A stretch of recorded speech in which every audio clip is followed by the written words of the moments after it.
begilwe dintsho di le 1,448 magareng a Sedimonthole a Rogwa le Ferikgong a le 11 se inilwe kolotlase ya go tswa go 1,660 fa go bapisiwa le setlha se se fetileng sa Keresemose. Remember, level 5 was about you can't buy liquor anyway. I can't overemphasize how much drinking and driving is a problem in terms of our accidents. If we do analysis, 97% of all cases that happens and people lose their life is because one of the drivers was under the influence. It is something that we do intentionally. Nkomo a re batla dirisa tshekatsheko ya dikotsi tse di fetileng go phasalatsa batlhankedi ko mafelong a matshosetsi. We do what is called a pattern analysis.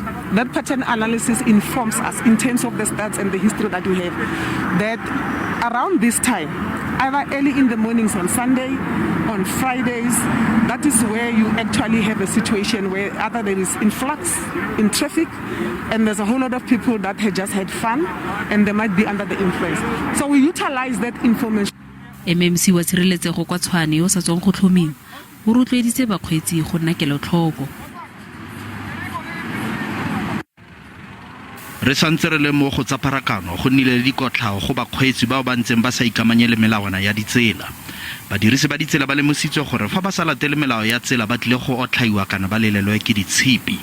Go begwa fa ba lephata la pharakano ba phasaladitswe go ralala le ditsela tsa kwa Mpumalanga. E leng tsela fefo ya N4, N11, N17 le mmila mogolo wa R40 di tla bo di paregilwe. Some of them are not complying and some are using number plates that are not in terms of the regulations, and the traffic officers have removed them and gave them tickets for that, and some license discs are not up to scratch and they've got some tickets for all those things. Some their licenses have expired. Bangwe ba bakgweetsi ga ba itumelele matsholoparego a ditsela fa bangwe ba itumela. I think it's very good. It's good that they're controlling all the traffic, checking all the vehicles.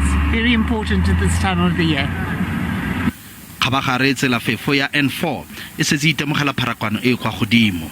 Track N4 e leng setheo se se lebileng tsela fefo ya N4 se tlile go netefatsa fa kelelo ya pharakano e le e edileng. Balaola pharakano ba le bantsi ba tlile go phasalatswa le mebila bosigo le motshegare.